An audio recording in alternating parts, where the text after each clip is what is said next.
สวัสดีครับ FC ครับก็มาดูสูตรนี้เอ็ดก็จะหาชุด3ตัว4ตัวนะครับ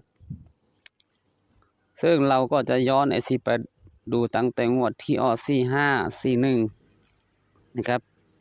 เราก็จะหาสูตรที่1ซึ่งสูตรที่1เราใช้หลักหมื่นบวกจิตคงที่ครับ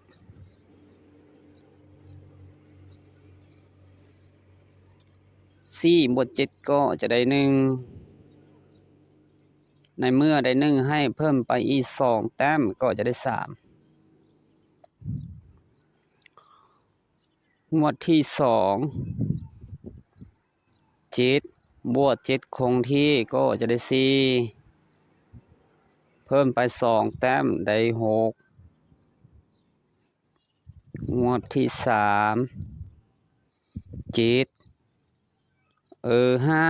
บวก7คงที่ได้2ไปอีก2แต้มก็จะได้5งวดที่7บวก8ได้5เพิ่มไปอีก2แต้มได้7งวดที่0บวก7คงที่ได้7เพิ่มไปอีก2แต้มได้9ก็งวดล่าสุดวันนี้0บวก7คงที่ได้7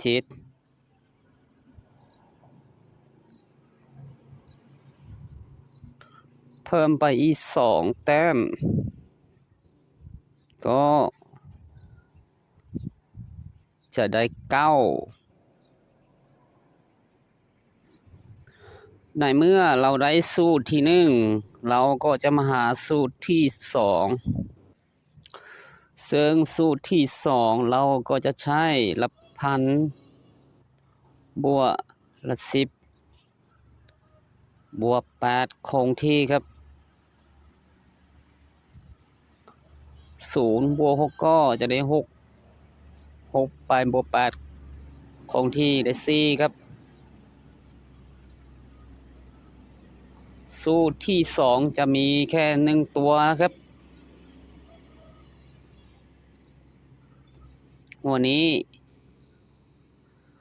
4บวก4ได้8บวก8คงที่ได้6ดูดีๆครับ FC อย่าไล่ตาครับวันนี้3บวก2ได้5บวก8คงที่ได้3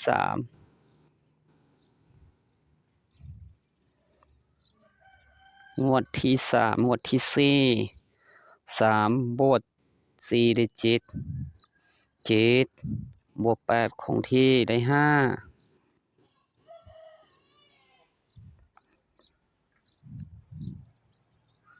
งวดนี้7บวก5ได้2ไปบวก8คงที่ได้0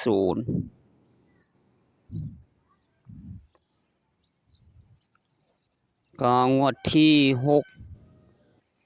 0บวก0ได้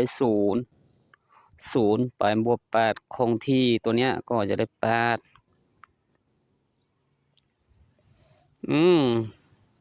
ก็สูตรที่1เราได้สูตรที่2เราได้เราก็มาหาสูตรที่3ซึ่งสูตรที่3เราก็จะใช้ตัวเนี้ยหลักแสนบวกหลักหน่วย4บวก9ได้3ในเมื่อได้3ให้เพิ่มไปอีก2แต้มมันก็จะได้5งวดนี้ก็คืองวดที่9บวก1ก็จะได้0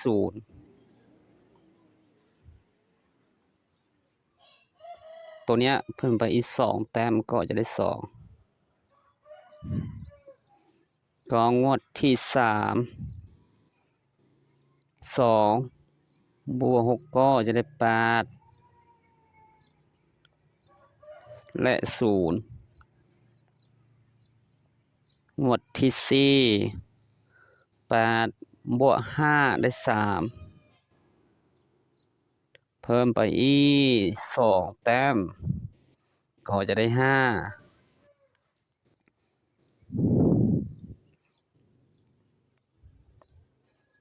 ก็งวดที่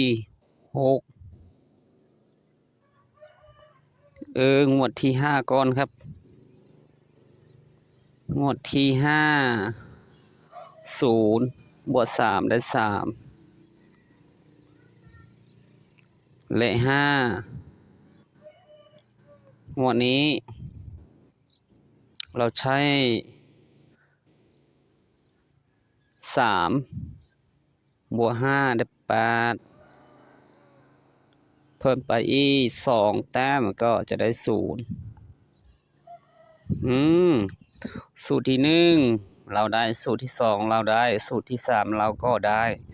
ก็มาหาสูตรสุดท้าย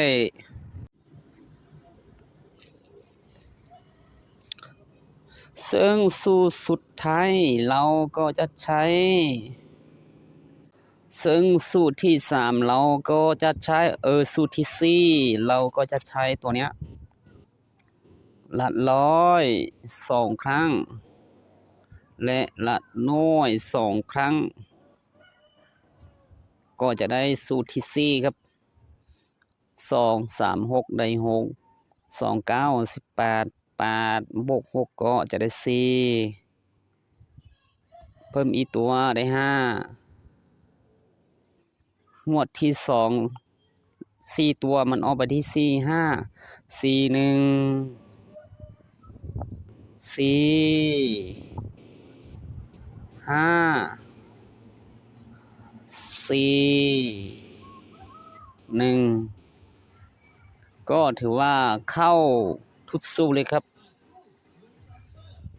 ก็งวดถัดไปครับละร้อย2ครั้งใช่ไหมก็คือ5 2ครั้งก็จะได้0 1 2ครั้งก็จะได้2เพิ่มไปอีก1ตัวได้3 4ตัวมันออกไปที่3 6 2 6 3 6และ2 6งวดนี้ก็เข้าทุกสูตรอีกครับก็งวดที่3เราใช้หลักร้อยใช่ไหมหลักร้อยก็คือ6 2ข้างก็จะได้2ตัวนี้6 2ข้างก็จะได้2 2บวก2ก็จะได้4เพิ่มอีตัวได้5งวดนี้3ตัว4ตัวมันออกไปที่3 8 4 5 3อยู่ที่หลักพัน8อยู่ที่หลักร้อย4อยู่ที่หลัก10และ5ตัวเนี้ยอยู่ที่หลักหน่วยครับก็งวดนี้ก็เดินทุดสู้อีกครับงวดถัดไปครับ8 2ครั้งได้6 5 2ครั้งได้0 0บวก6ก็จะได้6เพิ่มอีกตัวได้7หมวดนี้4ตัวมันออกไปที่7 6 5 3 7 6แล้วก็5 3ได้4ตัว3ตัวเลยครับ FC สูตรนี้ก็งวดถัดไปครับหลักร้อย2ครั้งใช่ไหมหลักร้อยก็คือตัวเนี้ย6 2ข้างก็จะได้2 ไปบวก6ก็จะได้8ใช่ไหมตัวนี้ก็คือ3 2ข้างได้6 6 2ข้างได้2 6บวก2ได้8เพิ่มไปอีก2แต้มใช่ไหมสูตรนี้ ไม่ใช่ครับเพิ่มไปอีก1ตัวนะครับก็จะได้9งวดนี้เลยออกไปที่0905ออกไปที่09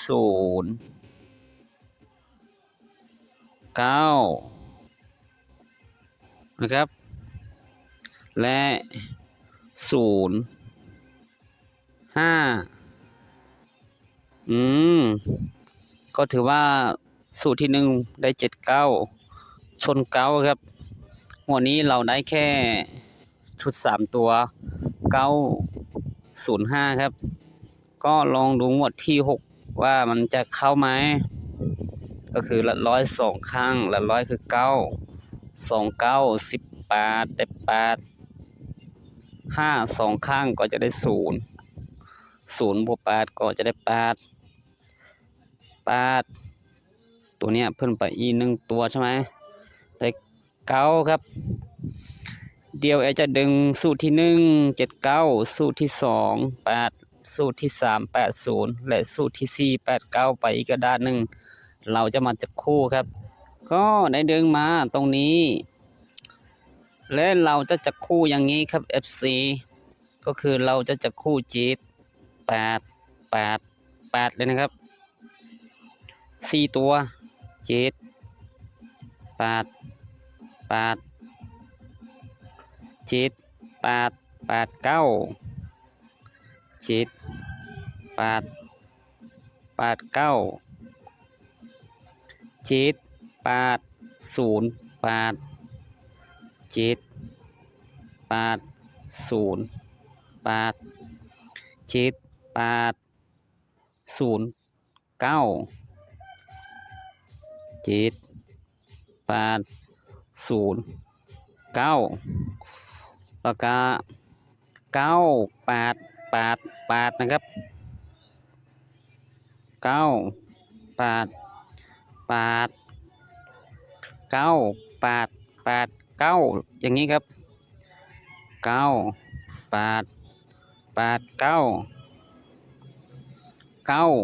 8 0 8 9 8